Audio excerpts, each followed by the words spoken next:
Mari kita memulai perjalanan kita untuk memahami Sundalandia, peradaban tertua di dunia, dan mengungkap misteri yang terkubur di bawah permukaan laut.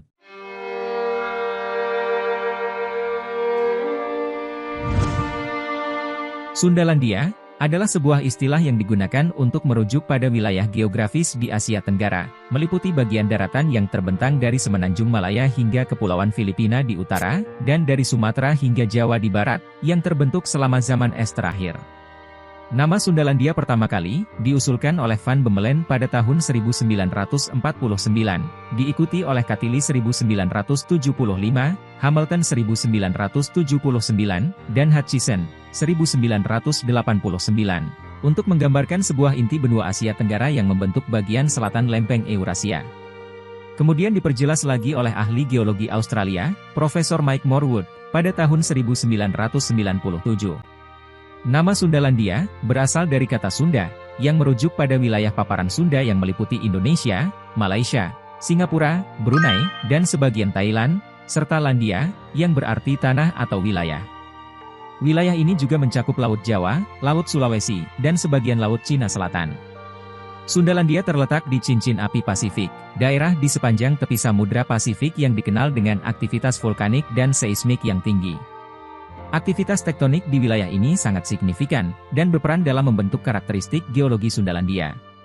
Wilayah ini terletak di antara dua lempeng tektonik utama, yaitu lempeng Indo-Australia dan lempeng Eurasia, yang bertemu di garis subduksi yang membentuk sabuk api Sunda Banda. Gempa bumi dan letusan gunung api sering terjadi di Sundalandia. Sundalandia memiliki batas timur, yang ditandai oleh garis Wallis, yang dinamai dari penjelajah alam Inggris, Alfred Russel Wallace.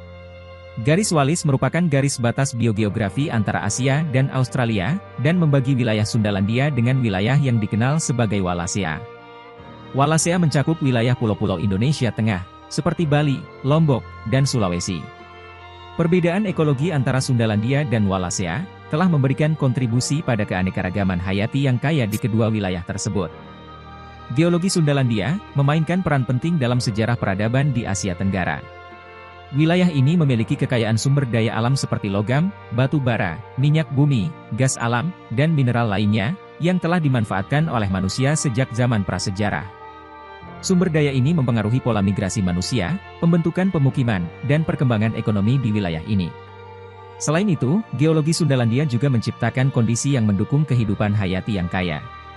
Keberagaman ekosistem seperti hutan hujan tropis, terumbu karang, dan sungai-sungai yang melintasi wilayah ini, memberikan sumber daya alam penting bagi masyarakat setempat.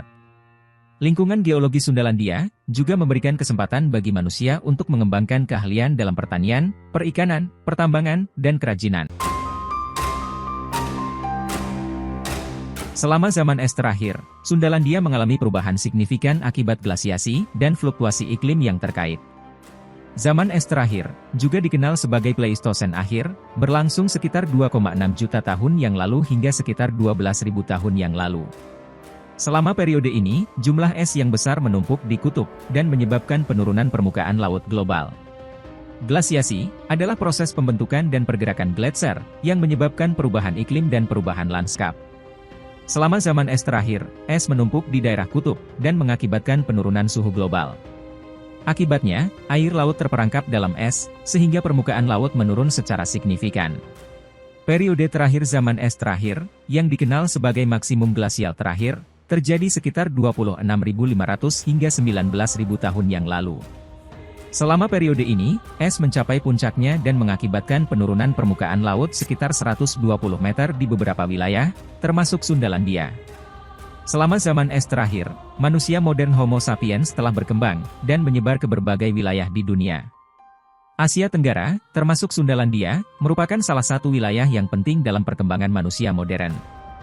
Data arkeologi menunjukkan bahwa manusia telah hadir di Sundalandia sejak lebih dari 60.000 tahun yang lalu. Mereka telah beradaptasi dengan lingkungan yang berubah, akibat fluktuasi iklim dan perubahan lautan. Selama periode maksimum glasial terakhir, beberapa populasi manusia di Sundalandia mungkin telah mengalami penurunan jumlah dan perubahan dalam pola migrasi mereka. Selama zaman es terakhir, terjadi perubahan iklim yang signifikan, yang dikenal sebagai periode stadial. Periode stadial Drias Muda dan Drias Tua adalah dua periode dalam zaman es terakhir yang mempengaruhi Sundalandia. Stadial Drias Muda terjadi sekitar 12.900 hingga 11.700 tahun yang lalu. Selama periode ini, suhu dunia turun secara drastis, dan daerah di Sundalandia mengalami perubahan iklim yang signifikan. Pola curah hujan berubah, dan vegetasi mengalami pergeseran. Hal ini mempengaruhi ekosistem dan kehidupan manusia di wilayah tersebut. Penurunan permukaan laut selama maksimum glasial terakhir, mengakibatkan terbentuknya daratan yang luas di wilayah ini, yang mencakup wilayah-wilayah seperti Jawa, Sumatera, Kalimantan, dan pulau-pulau lainnya. Setelah stadial Drias Muda, terjadi periode yang lebih hangat, yang dikenal sebagai stadial Drias Tua. Pada periode ini, suhu dunia mulai meningkat, es mencair, dan permukaan laut mengalami kenaikan. Perubahan ini mempengaruhi kembali Sundalandia dengan meningkatnya tingkat air laut, dan mengubah lanskap serta ekosistemnya. Permukaan laut yang naik selama periode stadial Drias Tua, mengakibatkan banyak wilayah di Sundalandia yang terendam oleh air laut. Hal ini mengakibatkan hilangnya daratan, dan perubahan besar dalam ekosistem dan kehidupan manusia di wilayah tersebut. Perubahan iklim juga mempengaruhi flora dan fauna di Sundalandia. Spesies-spesies tumbuhan dan hewan menghadapi tantangan adaptasi terhadap perubahan kondisi iklim yang ekstrim. Beberapa spesies berkembang, sementara yang lain mungkin mengalami kepunahan. Bukti arkeologi dan paleontologi di Sundalandia memberikan informasi penting tentang perkembangan manusia dan lingkungan selama zaman es terakhir. Situs-situs arkeologi seperti Liang Bua di Pulau Flores, dan Gua Niah di Sarawak, Malaysia, mengungkapkan keberadaan manusia purba dan fosil-fosil hewan prasejarah. Selain itu, penemuan fosil megafauna, seperti gajah purba dan harimau bergigi yang panjang, menunjukkan keragaman fauna yang pernah ada di wilayah tersebut. Fosil-fosil ini memberikan petunjuk tentang lingkungan dan iklim yang berbeda di Sundalandia pada masa lampau. Pemahaman yang lebih baik tentang Sundalandia selama zaman es terakhir ini, dapat memberikan kita wawasan penting tentang perubahan iklim saat ini, dan dampaknya terhadap manusia dan ekosistem. Dengan penelitian yang lebih mendalam, kita dapat memperoleh pengetahuan yang lebih lengkap tentang Sundalandia, sebagai salah satu pusat peradaban kuno di dunia, dan pentingnya pelestariannya bagi masa depan. Sekarang, kita akan melihat peta Sundalandia pada masa maksimum glasial terakhir. Peta ini dibuat berdasarkan data topografi dan batimetri terkini, yang menggambarkan kondisi geografis dan perubahan lingkungan wilayah tersebut. Dalam pembuatan peta ini, ada beberapa asumsi dan keterbatasan yang perlu diperhatikan. Asumsi yang digunakan adalah bahwa data topografi dan batimetri saat ini dapat digunakan untuk merekonstruksi kondisi pada masa maksimum glasial terakhir.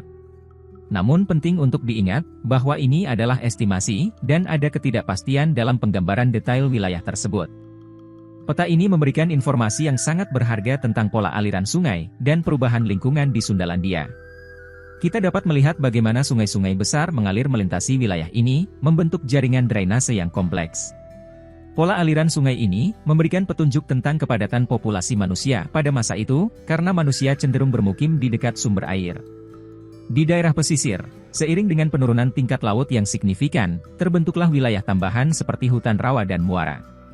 Ekosistem hutan rawa ini menyediakan habitat yang penting bagi berbagai spesies tumbuhan dan hewan yang hidup di lingkungan pesisir Sundalandia. Perubahan lingkungan juga dapat diamati melalui peta ini.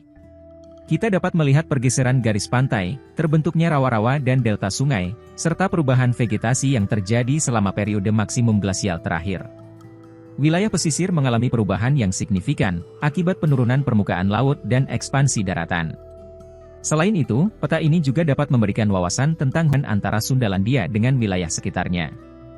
Garis walis yang merupakan batas timur Sundalandia dan Wallacea, dapat terlihat dengan jelas dalam peta ini. Hal ini menggambarkan pentingnya Sundalandia, sebagai titik masuk migrasi manusia modern dari Afrika ke Asia Tenggara. Selain itu, peta ini dapat menjadi sumber inspirasi dan penelitian masa depan, dalam mengungkapkan misteri dan kekayaan peradaban tertua di dunia. Studi tentang migrasi manusia di wilayah Asia Tenggara, telah menjadi fokus penelitian yang menarik bagi para ahli. Penemuan arkeologi dan analisis genetika, telah memberikan wawasan baru tentang perjalanan manusia modern, dan asal-usul peradaban di kawasan ini. Sebelumnya, teori mengatakan bahwa nenek moyang masyarakat Austronesia bermigrasi ke selatan dari daratan Asia Timur ke Taiwan, dan kemudian menjelajahi kepulauan Asia Tenggara. Namun, temuan terbaru menunjukkan bahwa peradaban Austronesia berasal dari Sundalandia yang kini terendam dan disebut sebagai teori keluar dari Sundalandia. Sundalandia, sebagai wilayah yang meliputi sebagian besar Asia Tenggara, diyakini menjadi titik masuk utama migrasi manusia modern dari Afrika. Studi genetik yang dilakukan pada tahun 2008 menunjukkan bahwa pulau-pulau yang pernah menjadi bagian Sundalandia kemungkinan telah dihuni manusia sejak 50.000 tahun yang lalu. Ini bertentangan dengan hipotesis sebelumnya yang menyatakan bahwa daerah tersebut dihuni paling lambat 10.000 tahun yang lalu dari Taiwan. Studi lain yang dilakukan pada tahun 2009 oleh Hugo Pan-Asian SNP Consortium menunjukkan bahwa satu aliran migrasi manusia utama berasal dari Asia Tenggara, bukan dari arah utara dan selatan seperti yang sebelumnya diusulkan. Studi genetika telah mengungkapkan bukti bahwa peradaban Austronesia, yang meliputi suku bangsa Polinesia, Melanesia, Mikronesia, dan Taiwan, memiliki akar yang sama di wilayah Sundalandia. Analisis DNA menunjukkan adanya hubungan genetik yang erat antara penduduk asli Asia Tenggara dan populasi Austronesia lainnya. Selain itu, penelitian arkeologi dan linguistik juga memberikan bukti yang mendukung teori migrasi ini. Bukti-bukti linguistik menunjukkan adanya kesamaan bahasa antara kelompok Austronesia di Asia Tenggara dan Pasifik. Kemampuan navigasi yang tinggi, pengetahuan tentang tanaman dan hewan, serta tradisi perikanan yang terkait dengan peradaban Austronesia, juga diyakini berasal dari wilayah Sundalandia. Secara keseluruhan, Sundalandia memainkan peran penting sebagai titik masuk dan basis perkembangan peradaban manusia.